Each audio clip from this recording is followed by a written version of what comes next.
اسرائیل اگر فلسطین کا اتنا ہی دشمن ہے تو فلسطین پر اتنا حملہ کیوں نہیں کرتا جتنا حملہ وہ غزہ پر کرتا ہے؟ غزہ بھی فلسطین کا حصہ ہے لیکن فلسطین سے تھوڑا سا دور ہے، تو اسرائیل غزہ پر ہی کیوں اور نارتھ غزہ پر ہی خاص طور پر اتنا حملہ کیوں کرتا ہے؟ یہ سوال ہے نا، تو آئیے سمجھتے ہیں۔ کہانی شروع ہوتی ہے 1956 میں کہ جب ایجپٹ کے اس وقت کے صدر جمال عبد الناصر نے سویز کینال کو نیشنلائز کر لیا۔ سویز کینال گلوبل ٹریڈ کے لیے بہت ضروری ہے، یہ میڈیٹرینین سی کو ریڈ سی سے ملاتی ہے۔ دنیا میں ٹریڈ سویز کینال کے بغیر کرنے کا مطلب یہ ہے کہ ایشیا سے مڈل ایسٹ سے آئل لے کر گڈز لے کر پوری دنیا کا چکر لگانا پڑے گا، کیپ آف گڈ ہوپ سے گزرنا پڑے گا، کاسٹ زیادہ آئے گی، ٹائم زیادہ آئے گا، ٹریڈ نہیں ہو پائے گی۔ سویز کینال یہی چیز ممکن بناتی ہے۔ گلوبل ٹریڈ کا آج 12% سویز کینال سے گزرتا ہے اور ایجپٹ اپنی اکانومی میں $9 بلین کا ریونیو صرف سویز کینال سے کماتا ہے۔ 1948 سے لے کر 1950 تک ایجپٹ نے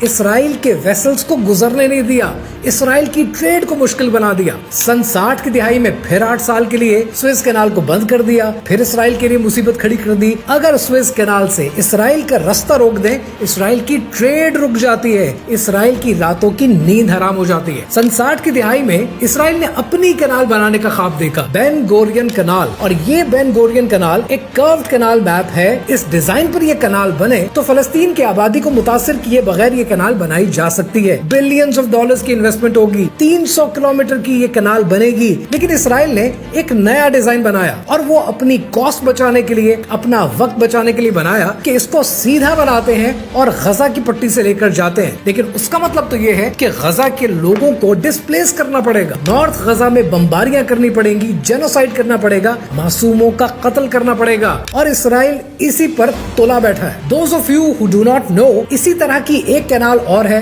which is پاناما کینال، اور پاناما کینال پر اس سال کے آغاز میں بلیک راک نے قبضہ کر لیا ہے۔ پاناما کینال گلوبل ٹریڈ کا 5% آپریٹ کرتی ہے، سویز کینال گلوبل ٹریڈ کا 12% آپریٹ کرتی ہے، یعنی یوں سمجھ لیجئے کہ یہ دو کینالز یہود کے ہاتھ میں آئیں تو اس کا مطلب یہ ہے کہ دنیا کی 17% ٹریڈ پر ان کا قبضہ ہو جائے گا۔ یہ سب باتیں آپ کو میں کیوں بتا رہا ہوں؟ یہ سب باتیں میں آپ کو اس لیے بتا رہا ہوں کہ جب کبھی یہ مہم چلے گی اور آپ کے ملک میں اسرائیل کو ماننے کی آوازیں تیز ہو جائیں گی، تب آپ کو میں پکا کر رہا ہوں، تب آپ نے اپنی آواز اٹھانی ہے کہ اس جابر کو، اس ظالم کو، اس فاسق کو ہم نہیں مانتے۔